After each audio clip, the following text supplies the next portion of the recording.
Глава 686. Тайная встреча. Спасибо за ваше беспокойство, маркиз, и прошу прощения за ожидание. Сказав несколько вежливых слов, Ханли последовал за маркизом Нанлунем. Внутри здания было совершенно пусто, что очень удивило Ханли.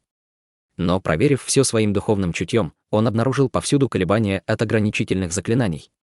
Маркиз улыбнулся, чувствуя действия Ханли, и сказал: «Разумеется, мой маленький трюк не скрыть от господина Ханя. Пожалуйста, следуйте за мной». Затем он сделал жест заклинания рукой и выбросил из рукава золотой туман. Как только появился золотой туман, в комнате все засверкало белым светом, раскрывая множество темных каменных ступеней. Маркиз Нанлун безмолвно спустился вниз по лестнице. Ханли нахмурился, но он все равно последовал за ним. Лестница была довольно короткой. Через мгновение они прибыли в небольшой подземный зал.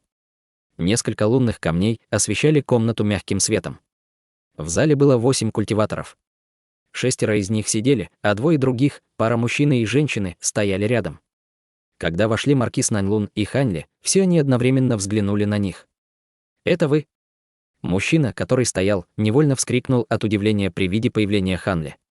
Во взгляде Ханли появился яркий блеск, и он тут перевел свой взгляд на культиватора поздней стадии формирования ядра. Он увидел знакомую серебряную маску. Ханли слегка ухмыльнулся при виде этого. Этот человек был молодым мастером секты духовного призрака, Ван Чаном, который ранее преследовал его.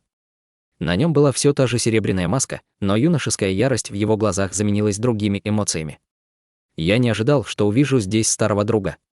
Какой сюрприз, как это возможно? Вы сконденсировали зарождающуюся душу». Властный голос молодого мастера секты духовного призрака стал грубее, чем раньше, но все еще был узнаваем.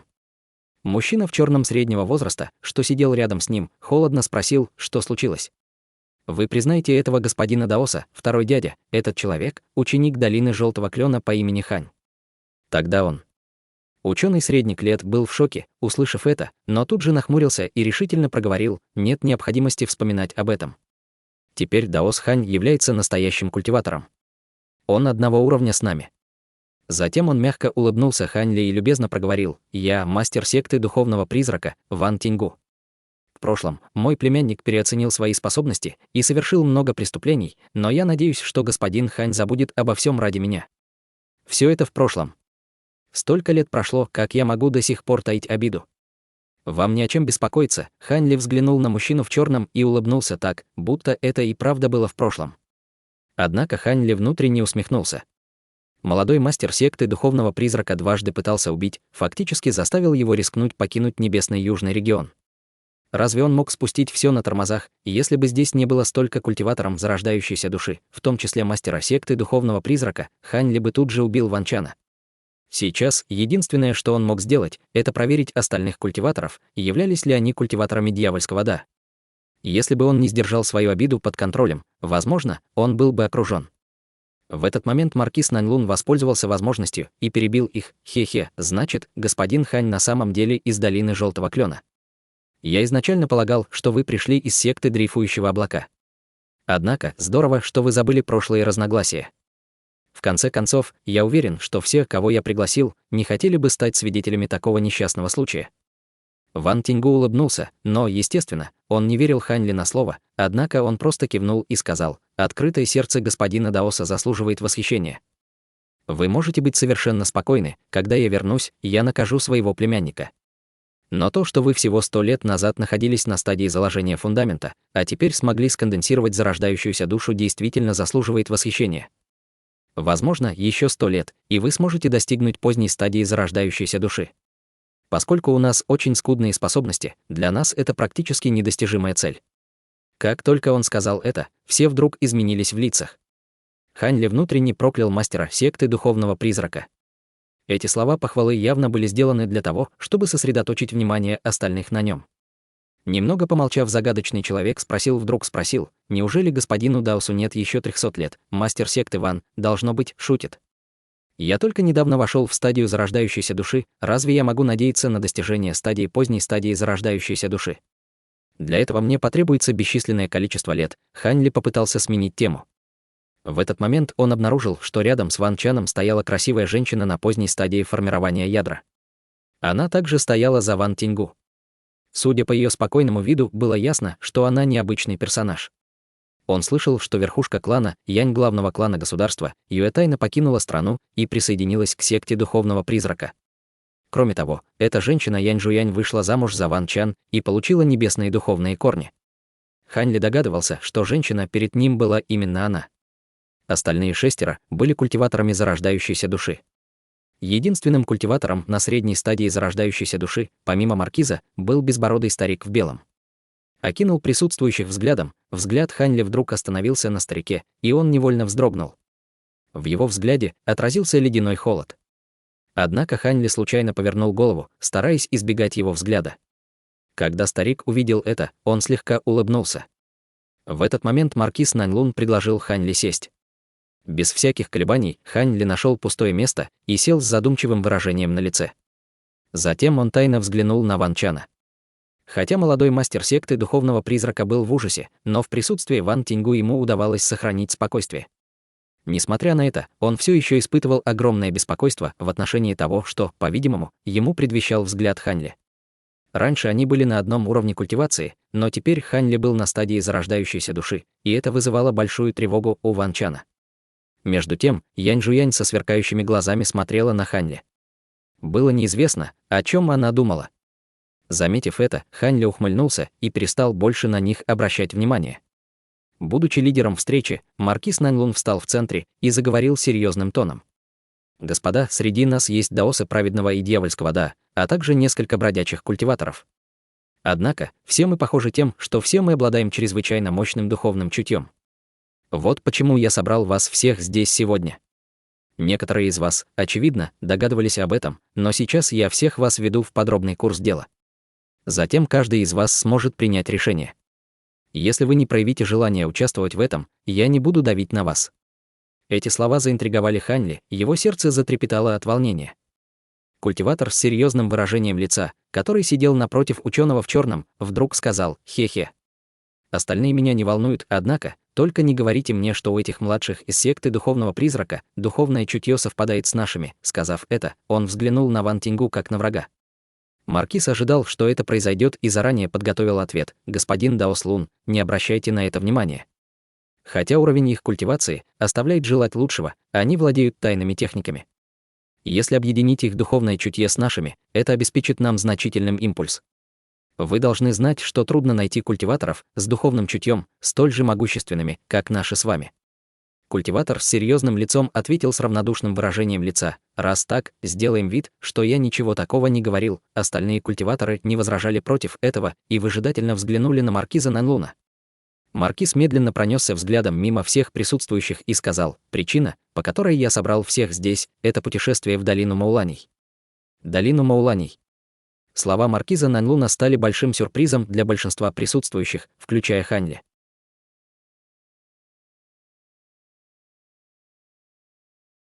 Глава 687. Затерянные сокровища Цанкуня.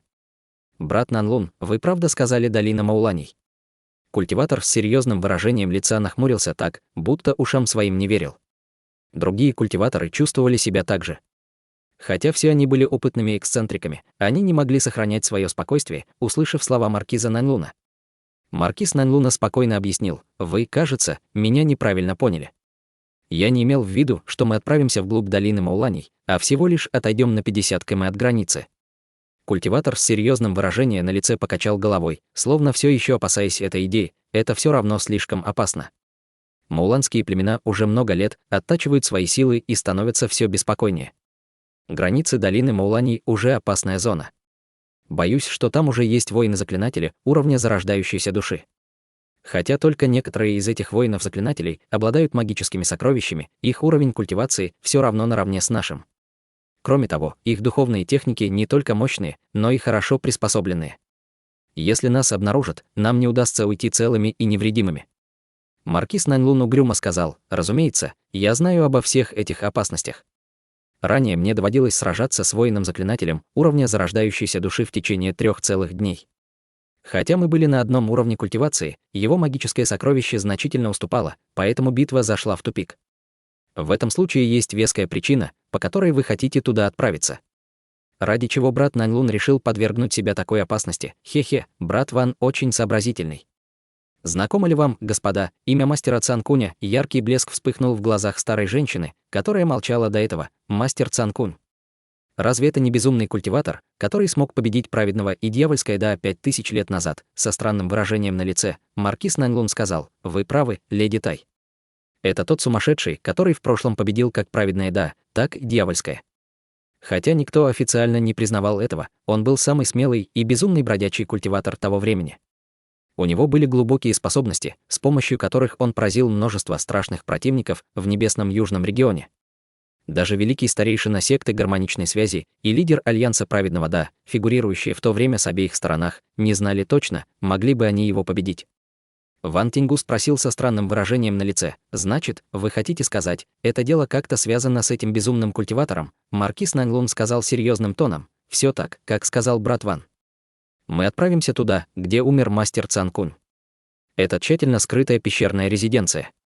Старуха решительно покачала головой: «Невозможно.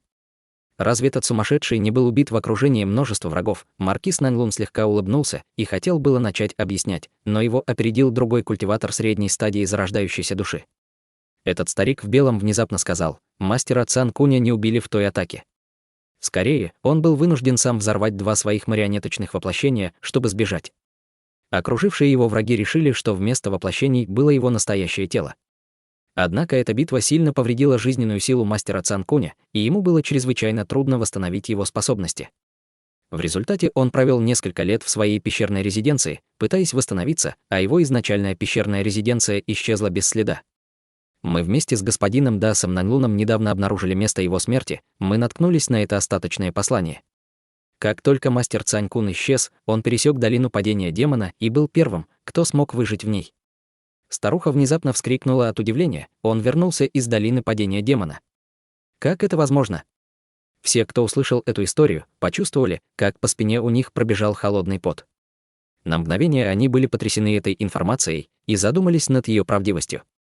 Какое-то время они в страхе переглядывались между собой.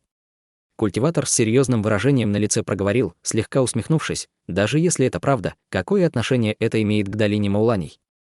Только не говорите, что мастер Цанькун там находится его пещерная резиденция, где он спрятал свои сокровища, которые он заполучил в долине падения демона». Маркиз Наньлун закрутил свою бороду и сказал: «Слова господина Бина практически верны. Согласно тому, что осталось на месте его смерти, он оставался в долине падения демона в течение нескольких лет, но вскоре после этого он погиб во время медитации. Вероятно, он не оправился от своих прежних ран или получил новые в долине падения демонов. В любом случае, он должен был вытащить много сокровищ из этой долины. Сокровища бродячего культиватора, которые мы и представить себе не можем. Это не пустяки. Кроме того, будучи бродячим культиватором, он вести бой с множеством культиватором одновременно, так что, очевидно, он обладал необычными тайными искусствами и волшебными сокровищами. Неужели вы все еще не хотите отправиться в долину Мауланей?» Старик в белом спокойно добавил: «Мы группа из множества культиваторов стадии зарождающейся души. Обычные воины-заклинатели не смогут противостоять нам. В противном случае мы всегда можем рассредоточиться. Если вы не готовы рисковать своей жизнью, мы вас не заставляем. Мы поищем других людей». Как только он сказал это, на лицах всех присутствующих появились сомнения. Хан Ли вдруг сказал: «Есть кое-что, что меня озадачивает. Поскольку только вы двое знаете, где сокровища, и почему вы искали тех, у кого мощное духовное чутье.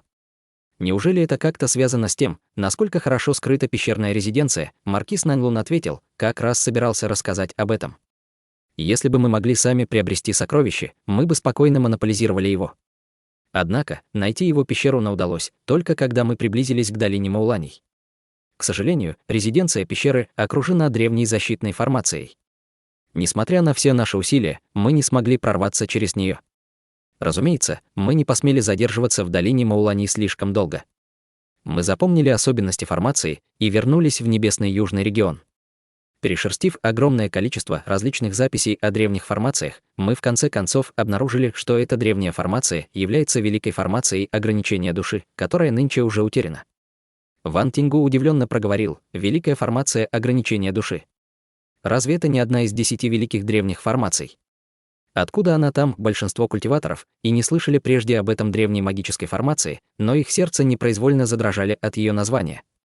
все из 10 великих древних формаций было сложно дезактивировать. След от изумления мелькнул в глазах Ханли, но вскоре исчез. Маркиз был несколько удивлен, что Ван Тиньгу знал об этом. Переглянувшись со стариком в белом, он улыбнулся и сделал комплимент Ван Тиньгу. Раз мастер по созданию заклинаний, брат Ван, слышал об этой формации, то ей репутацию определенно нельзя назвать незаслуженной. Ван Тиньгу, казалось, что-то понял и вежливо сказал: «Брат Нанолан, пожалуйста, продолжайте. Я только слышал о его названии и больше ничего не знаю». Старик в белом при виде этого слегка улыбнулся и продолжил: «Мы потратили несколько лет на ее изучение, исследуя метод ее дезактивации. Нам нужно либо уничтожить ее грубой силой, либо необходимо 8 культиваторов с мощным духовным чутьем, чтобы дезактивировать эту формацию. Насильно пробиться через эту древнюю магическую формацию явно не получится. Древние формации чрезвычайно мощные. Даже если мы будем в течение нескольких месяцев яростно атаковать ее без остановки, этого будет недостаточно, чтобы сломать его. Разумеется, мы не можем так дерзко действовать на территории долины Мауланей. Если мы дезактивируем его с помощью духовного чутья, нам потребуется для прорыва всего день, если только ваши способности достаточно мощные». Культиваторы в зале теперь поняли, почему их всех собрали вместе. Возможно, другие культиваторы средней стадии зарождающейся души обладали более сильным духовным чутьем или даже больше подходили для разрушения формации. Вряд ли Маркиз и старик хотели, чтобы к ним присоединились другие мощные культиваторы, поскольку в этом случае вероятность предательства возрастала. В конце концов, даже если бы 2 культиватора средней стадии зарождающейся души, возможно, не смогли бы победить культиваторов на ранней стадии зарождающейся души, то силы были бы хотя бы равны. Несмотря на это, все культиваторы, присутствующие в зале, заинтересовались сокровищами из долины падения демона. Опасности, которые их ожидали в долине Мауланей, нельзя было сравнить с той выгодой, которую они могли получить. Такой шанс был большой редкостью. Маркиз Наньлун подтвердил свое участие и показал искреннюю улыбку при виде того, что никто пошел на попятную. Однако есть то, о чем я должен рассказать вам. Если мы добьемся успеха и можем войти в пещерную резиденцию, я и брат Юн первыми выберем себе сокровища. Затем остальные сокровища мы разделим поровну между всеми вами. Есть какие-то возражения?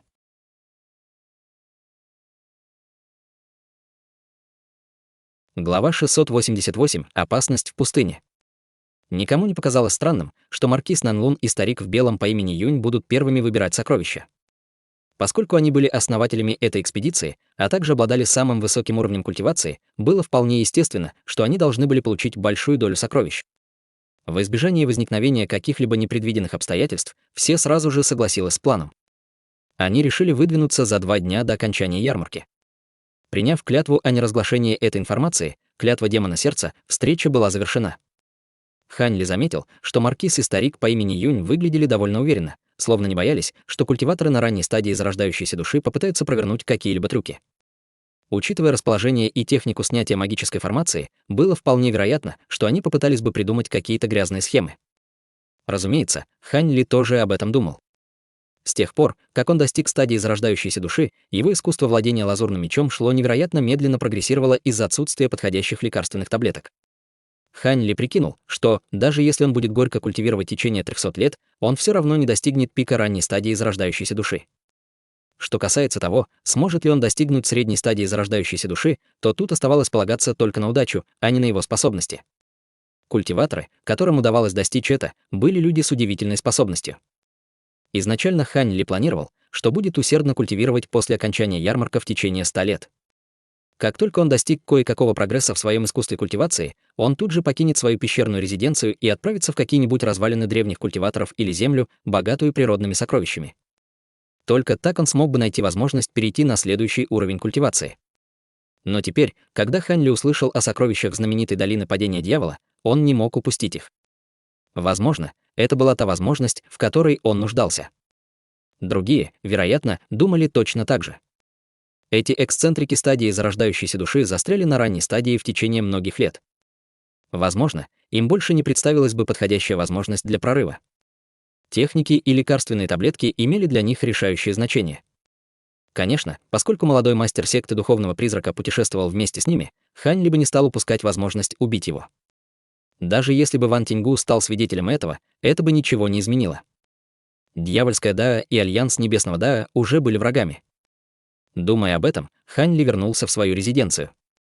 В это время Ван Тиньгу спокойно шел по переулку улицы вместе с Ван Чаном и Янь Жуянь. Как только мы вернемся, забудь обо всем, что было между вами. Кажется, этот человек по-прежнему полон ненависти к тебе. Так что будет лучше, если вы будете держаться рядом со мной. Ван Чан почтительно ответил: да, второй дядя. Я не думал, что из-за моей неосмотрительности в прошлом сейчас у меня появится такой мощный враг. За такой короткий промежуток времени он смог пробить узкие места как стадии формирования ядра, так и стадии заложения фундамента. Я и представить себе не мог, что этот Хань Ли уже сконденсировал себе зарождающуюся душу. Ван Тиньгу холодно улыбнулся. Тебе не стоит слишком много думать об этом. С искусством кровавого призрака тебе ни о чем беспокоиться, пока вы вдвое сражаетесь вместе. Как только вы продвинетесь на 7-й уровень этого искусства, ты вместе Янь Жуянь сможете сконденсировать зарождающуюся душу. Однако вам все равно следует быть осторожными в этой поездке. Если меня не будет рядом, вы должны всегда держаться вместе. Благодаря вашей общей силе вы сможете защитить себя. Большое спасибо за совет, второй дядя. Ван Чан был очень рад словам дяди и почувствовал себя намного спокойнее. Хех. Среди всех твоих братьев, я думаю, что ты лучший, иначе бы я не стал брать тебя на эту ярмарку. Однако этот культиватор изначально культиватор долины Желтого Клена. Интересно, поддерживает ли он отношения со старым призраком Линьху? Пробормотал себе под нос Ван Тиньгу. Его голос стал тише, словно он чувствовал трепет по отношению к предку долины Желтого Клена. Ван Чан и Янь Жуянь в недоумении переглянулись между собой. Вернувшись в резиденцию, Хань Ли лег спать на всю ночь, а утром стал покупать необходимые для путешествия материалы. Также он предупредил Му Пейлин быть осторожной и попросил Луло приглядывать за ней. Когда Луло услышал, что Хань Ли собирается покинуть ярмарку до закрытия, он почувствовал удивление. Однако он не стал спрашивать никаких объяснений, а лишь согласился с просьбой Хань Ли, что вызвало у Хань Ли довольно благоприятное впечатление о нем. Оставшуюся часть дня Хань Ли провел за медитацией в своей пещерной резиденции. К назначенному времени Хань Ли покинул павильон и отправился на небольшую гору в 500 километрах к югу от города Парящих Небес. 6 часов спустя он и все остальные были в сборе. Последними прибыли 3 из секты Духовного Призрака. При виде этого сердце Хань Ли дрогнуло. В этот самый момент маркиз Нанлун сказал: «Вперед!» Группа из 9 человек тихо отправилась на юг в сторону долины Мауланей. Государство Юэ было страной Союза 9 наций, наиболее близкой к долине Мауланей, но между ними не было настоящей границы. Было лишь 5000 километров пустыни, которая разделала две страны. Там было очень мало растительности, и постоянно дул обжигающий ветер. Это было поле битвы, в котором сражались Союз 9 наций и мауланские воины-заклинатели. Неизвестно, сколько культиваторов погибло в этой бесплодной пустыне. Эта пустошь была очень опасной даже в относительно мирное время. Было много других причин, по которым культиваторы с обеих сторон могли находиться в этой пустыне. Были те, кто готов был нагло убить за сокровища. Были те, кто специально сражался здесь, чтобы прорваться через узкие места в их культивации. Независимо от их причин, у всех было нечто общее, все они были уверены, что смогут победить культиваторов своего ранга. Большинство этих культиваторов находились на стадии заложения фундамента, часть из них была культиваторами стадии формирования ядра. Каждый раз, когда появлялся культиватор формирования ядра, культиваторы заложения фундамента старались держаться как можно дальше, чтобы не попасть под перекрестный огонь. Культиваторы зарождающейся души не вступали в такие мелкие сражения и редко встречались в этой местности. Вот почему группа маркиза не проявляла особой бдительности при пересечении этой области. Для культиваторов зарождающейся души преодолеть расстояние в 50 километров за день было не проблемой. Вот почему они путешествовали в спокойном темпе. С маркизом Нанлунем и стариком в белом остальная часть группы путешествовала в довольно хаотичной манере. Они проскользнули мимо низкоранговых культиваторов, оставаясь совершенно незаметно.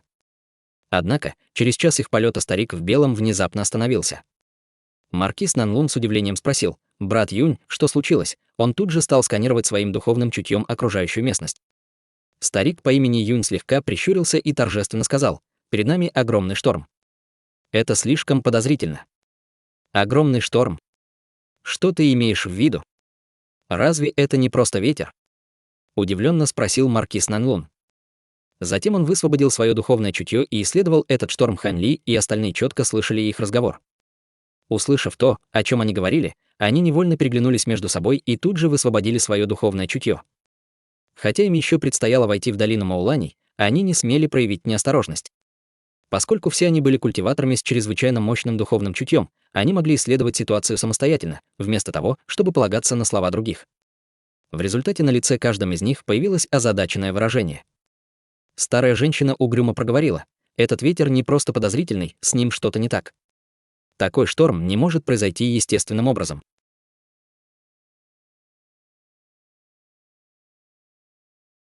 Глава 689. Появление воинов-заклинателей. Хань Ли обнаружил своим духовным чутьем, что впереди них появился странный желтый шторм. Он был более 300 метров в высоту и нес вместе с собой как камень, так и песок. Он выглядел так, будто из земли вылез злобный дракон. Но поскольку его духовное чутье было почти на одном уровне с культиваторами поздней стадии зарождающейся души, он мог распространить свое духовное чутье в диапазоне 50 километров. Благодаря технике великого развития, его духовное чутье смогло проникнуть даже в песчаную бурю. Однако, после того, как его духовное чутье проникло в песчаную бурю, его духовный смысл стал тусклым. Он мог только погрузить свое духовное чутье в шторм, но не смог там ничего увидеть. Маркиз Наньлун нахмурился и сказал: «Впечатляет. Это должно быть духовная техника ветра племени Мауланей. Когда я в прошлом сражался с одним из их племени, он использовал подобную технику. После ее активации невозможно использовать духовное чутье для сканирования местности, а этот шторм служит как для защиты, так и для нападения на врагов. Однако я никогда не видел такого большого шторма. Кажется, он в 1000 раз мощнее обычного. Это очень странно. Духовная методика Мауланей». Остальные изменились в лицах, услышав это. Ван Чан и Янь Жуянь побледнели, услышав это. Но поскольку у них был самый низкий уровень культивации среди всех присутствующих, они не посмели сказать об этом что-либо. Старик в белом сказал: «Брат Наньлун дело говорит. Только духовные техники способны создавать такие удивительные песчаные бури. Более того, судя по мощи этой техники, в ней много воинов-заклинателей. Мы не сможем прорвать их силой даже в нашем нынешнем составе». Старуха с недоумением спросила: «Как это возможно? Почему Маулани внезапно послали столько воинов, леди Тай, когда в последний раз у нас была последняя битва с Мауланями?» Со странным выражением на лице спросил Ван Тиньгу. «Около 100 лет, а что?» Старушка вдруг что-то поняла. Ван Тиньгу усмехнулся и сказал: «Около 100 лет назад. Это должно было быть достаточно, чтобы Маулани снова собрали свои силы». Маркиз Наньлун сказал с выражением беспомощности на лице: «Брат Ван говорит правду. Скоро начнется новая война. Кто знает, сколько культиваторов падет на этот раз. Но как бы это ни случилось, мы столкнулись с вражеской армией». Старик в белом тут же сказал: «В этом мире действительно слишком много совпадений, так что тут нечему удивляться. Однако у нас есть только два варианта. Мы можем вернуться и избежать нашей встречи с армией, чтобы выждать более подходящий момент для поисков сокровища. В конце концов, сокровище никуда не денется, но нападение Мауланей, несомненно, продлится много лет. Мы не сможем вернуться к сокровищу за короткий промежуток времени. Кроме того, мир постоянно меняется. Трудно будет собрать всех еще раз спустя столько лет». Старушка покачала головой и сказала: «Не стоит даже думать об этом. Мы должны попытаться прорваться сквозь шторм. Однако риск действительно слишком велик. Если в песчаной буре могут быть мощные воины, нам будет трудно прорваться через него. Может быть, есть способ обойти их». Старик пробормотал на мгновение, а затем сказал: «Боюсь, что уже слишком поздно. Если Маулани совершат нападение, мы не сможем обойти их. Однако, я думаю, мы сможем обойти их со стороны. Если мы обойдем их, тогда сможем уклониться от основной силы воинов-заклинателей за достаточный промежуток времени. Затем мы сможем спокойно перемещаться в долине Мауланей». Остальные обсудили предложение старика и почувствовали, что это единственный вариант. В конце концов, потребовалось бы еще много лет, прежде чем эта возможность появилась бы еще раз. Конечно, они не могли так легко отступить, поскольку были культиваторами зарождающейся души. Они могли и дожить до окончания войны. Конечно, прежде чем отправиться в долину Мауланей, каждый из них отправил талисманные письма в ближайший форпост Союза 9 наций, чтобы те смогли подготовиться к предстоящей атаке Мауланей. Они решили, что это была их прямая обязанность, раз все они были культиваторами Небесного Южного региона. Затем все они скрыли свою ауру и втайне разлетелись по сторонам, желая избежать центра песчаной бури, где дул самый свирепый ветер. Поскольку Ван Чан и Янь Жуянь были самыми слабыми среди всех, Ван Тиньгу уделил им особое внимание и покрывал их огромным световым барьером. Через мгновение они исчезли из вида Хань Ли. Но Хань Ли лишь ухмыльнулся при виде этого. Благодаря его духовному чутью он по-прежнему мог отслеживать их местоположение. Плотная песчаная буря мгновенно накрыла собой территорию в 50 километров. В буре содержалось невероятно мощное давление, подобное высокоранговым демоническим зверям. Перед наступлением песчаной бури торнадо начали рвать в клочья землю. К счастью, они держались на расстоянии от центра и были в состоянии избежать торнадо, проносившегося мимо них. Большие торнадо были более 30 метров в ширину, а самые маленькие — шириной всего в 10 метров. Кажется, внутри каждого из них было несколько воинов-заклинателей. Хань Ли оставался скрытым в непосредственной близости от них и мог ясно ощущать их своим духовным смыслом. К счастью, воины не смогли обнаружить Хань Ли и остальных, а просто продолжили свой путь. Хань Ли и остальные пристально наблюдали за тем, как воины проходят мимо них. За торнадо последовала песчаная буря. Впереди всех шел маркиз Наньлун, и он поспешил всех предупредить с помощью передачи голоса: «Будьте осторожны, в сторону». Услышав это, на лице Хань Ли появилась тревога. Огромный смерч, который был около 300 метров в ширину, высоту которого было невозможно разглядеть, издалека несся прямо на них. Такой огромный торнадо наверняка контролировался многими воинами-заклинателями. Неужели кто-то их обнаружил? Хань Ли глубоко вздохнул и тут же приготовил свои облачные бамбуковые мечи. Хотя он давно слышал о великой репутации воинов-заклинателей, лично он с ними не сталкивался. Сейчас ему ничего не оставалось, кроме как идти вперед. Остальные тоже не смели терять бдительность. У некоторых засветились руки слабым светом, некоторые уже подготовили свои магические сокровища. Однако огромный торнадо пронесся рядом с ними, как будто их здесь и не было. При виде этого все, включая маркиза Наньлуна, вздохнули с облегчением. Спустя небольшой промежуток времени их настигла песчаная буря, все вокруг них стало темно-желтым. Дышать стало трудно. Маркиз Наньлун пытался сохранять спокойствие: «Будьте настороже. Эта песчаная буря очень странная. Не высвобождайте свое духовное чутье и не расходитесь далеко друг от друга». Несмотря на то, что все они могли легко разогнать песок, так враги могли их обнаружить. К счастью, желтый песок быстро пронесся мимо них, в результате чего они смогли продвигаться дальше бок о бок. Однако, спустя промежуток времени, за который можно было доесть обед, Хань Ли почувствовал, что нечто постоянно мелькает у него перед глазами. Внезапно Хань Ли размылся, и он снова появился в воздухе. Внезапные действия Хань Ли стали шоком для остальных. Старушка нахмурилась и спросила: «Господин Хань, почему вы остановились?» Хань Ли равнодушно сказал: «Разве вы не чувствуете, что здесь что-то не так, что вы имеешь в виду?» Мужчина с серьезным лицом размылся, а затем появился рядом с Хань Ли. Когда Ван Тиньгу и старик в белом услышали это, они переглянулись между собой с выражением недоумения на лице. С неприглядным выражением Хань Ли сказал: «Вы, господа, способны почувствовать это, но вы нам ничего не сказали. Как долго мы уже находимся в этой песчаной буре, но нам все еще попадаются воины-заклинатели. Не говорите мне, что воины собрались в центре песчаной бури. Наше окружение все еще не изменилось. Вы все должны знать, что это значит». Мужчина с серьезным выражением на лице вдруг пробормотал мрачным тоном: «Кажется, кто-то тайно наложил на нас ограничительное заклинание». Его глаза вспыхнули ярким светом, и он огляделся по сторонам. Немного помолчав, маркиз Наньлун кивнул головой и угрюмо сказал: «Господин Хань говорит правду. Я тоже чувствую, что что-то не так. Кажется, нас действительно обнаружили, и они использовали на нас свою технику. Видимо, сражение неизбежно».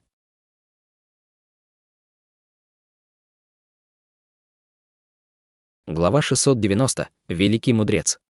Услышав это, все попытались сохранить спокойствие. Они тут же сообразили, что раз противник использовал на них ловушку, то у него не хватало сил для прямой атаки.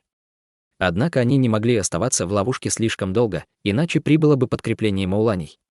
Культиваторы зарождающейся души стали сверкать разными цветами, активируя свои способности. Зависнув в воздухе, Хань Ли взмахнул рукой, выпустив 3 полосы лазурного света. Через мгновение эти 3 полоски улетели в отдаленную часть урагана. Мерцающие флуктуации отразили на этих полосках. Сверкнув ярким желтым светом, ограничения разорвались так легко, словно были сделаны из тонкой бумаги. Другие были шокированы этим. Хань Ли при виде этого сильно изменился в лице. Он поспешно влетел в разрыв, который ему только удалось создать. Разумеется, что пробить обычное ограничительное заклинание культиватором зарождающейся души не составляло труда, поэтому он не колебался. Неожиданные и, на первый взгляд, необдуманные действия Хань Ли потрясли других. Но они сразу все поняли и тут же последовали за ним. Хотя они сбежали из ограничительного заклинания, они все еще находились внутри песчаной бури, но удушающего давления больше не ощущалось. Ханли почувствовал облегчение от этого и окинул всех духовным чутьем, желая восстановить контакт с остальными, прежде чем предпринимать дальнейшие действия. Но в это мгновение лицо Ханли дрогнуло, и он тут же прищурился. Он завис в воздухе и уставился в определенном направлении. Его взгляд пульсировал светло-синим светом, но через мгновение выражение лица Ханли пришло в норму. Когда маркиз Наньлун догнал Ханли, он заметил, что Ханли смотрит в определенном направлении. Он тут же высвободил свое духовное чутье и направил его в том направлении, где обыскивал территорию Ханли, но не обнаружил ничего странного. Он смущенно спросил: «Господин Хань, что вы делаете?» Ханли повернул голову к маркизу и спокойно сказал: «Ничего, я просто задумался.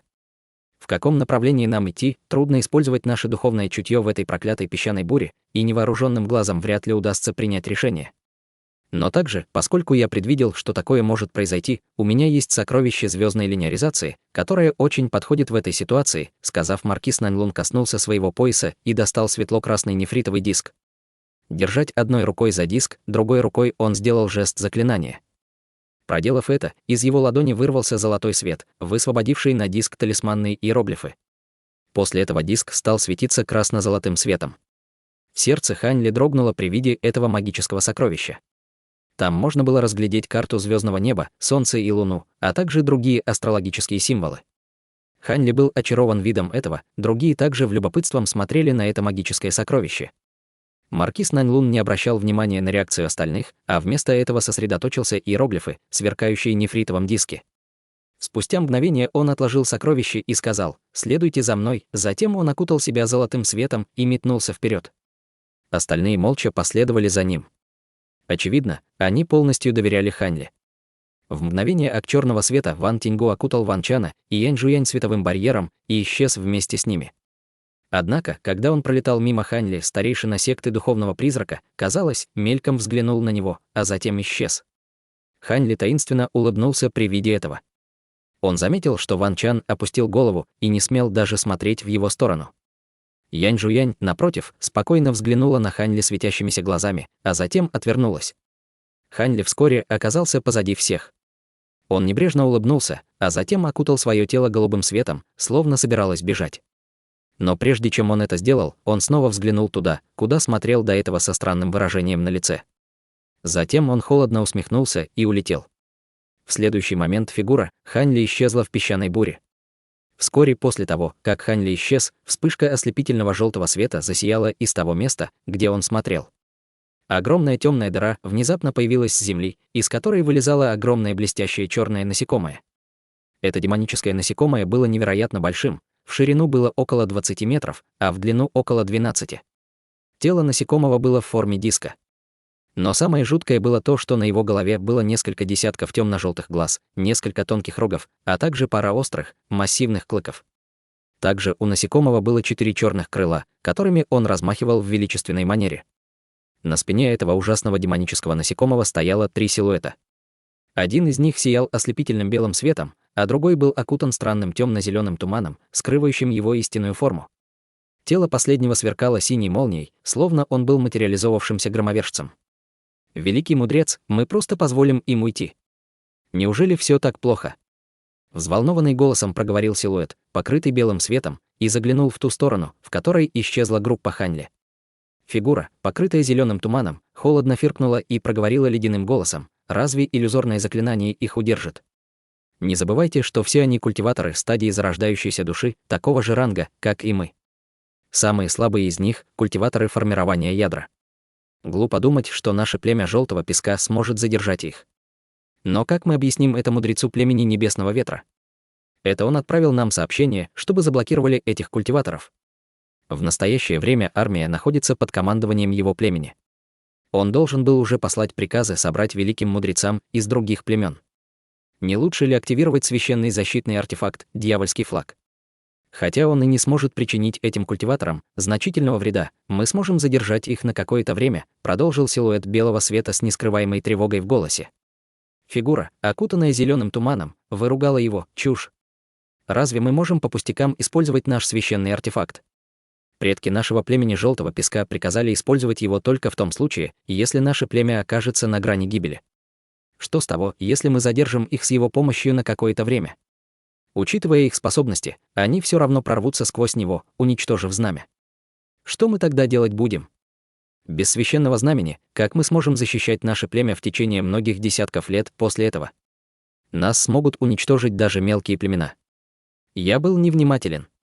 Большое спасибо за напоминание, великий мудрец, воин-заклинатель в белом свете поспешно извинился за свою опрометчивость. Поскольку ты стал мудрецом недавно, на первый раз я тебя прощаю. В любом случае, мы сделали все, что смогли, просто они оказались сильнее нас. У великого мудреца Му наверняка была другая цель, по которой он послал нас на этих врагов. Когда две стороны пострадают в битве, а он прикончил их, отхватив себе львиную долю добычи. С другой стороны, если мы не использовали защитные артефакты, чтобы остановить их, это выглядит так, будто у нас есть какие-то злые намерения, в результате чего у мудреца Му появится повод наказать нас. Великий мудрец в зеленом тумане говорил так, как будто у него было крайне плохое мнение о мудреце Му. Воин-заклинатель, окутанный молнией, проговорил спокойным тоном: «Боюсь, что мудрец Му именно так и собирается поступить. В конце концов, между нашими племенами никогда не было хороших отношений. Однако теперь мы стали союзными армиями и не подчиняемся им. Потеря нашей силы — это не то, что они примут близко к сердцу. Кроме того, колесница Небесного Ветра племени Небесного Ветра очень быстрая, она в состоянии догнать злоумышленников. Хе-хе, трудно будет сказать, кто победит. Но пока им удастся выиграть достаточно времени для того, чтобы основные силы прибыли, племя Небесного Ветра станет победителем». Великий мудрец в зеленом тумане не согласился, хотя колесница Небесного Ветра очень быстрая, к тому времени люди соберутся вместе, чтобы ее использовать, возможно, будет слишком поздно. Спустя мгновение мысли великий мудрец пробормотал: будут пойманы эти культиваторы или нет, не наша забота. Меня больше беспокоит тот юноша, который первым сумел прорваться через иллюзию. Казалось, он видел, где мы скрылись. Как такое может быть? Сюми — древнее экзотическое насекомое, и хотя его боевая мощь невелика, у него есть врожденная способность временно создавать пространственную щель. Этот зверь — эксперт в техниках маскировки. Хотя он еще довольно молод, и количество времени, которое он может поддерживать пространственную щель, ограничено, этого было достаточно, чтобы культиваторы средней стадии зарождающейся души не заметили нас. Однако, каким-то образом этот культиватор на ранней стадии зарождающейся души смог нас заметить. Похоже, что этот юноша весьма необычен. Если это не какая-то тайная техника, то, вероятно, у него есть какое-то поисковое сокровище. В голосе мудреца были слышны следы недоумения.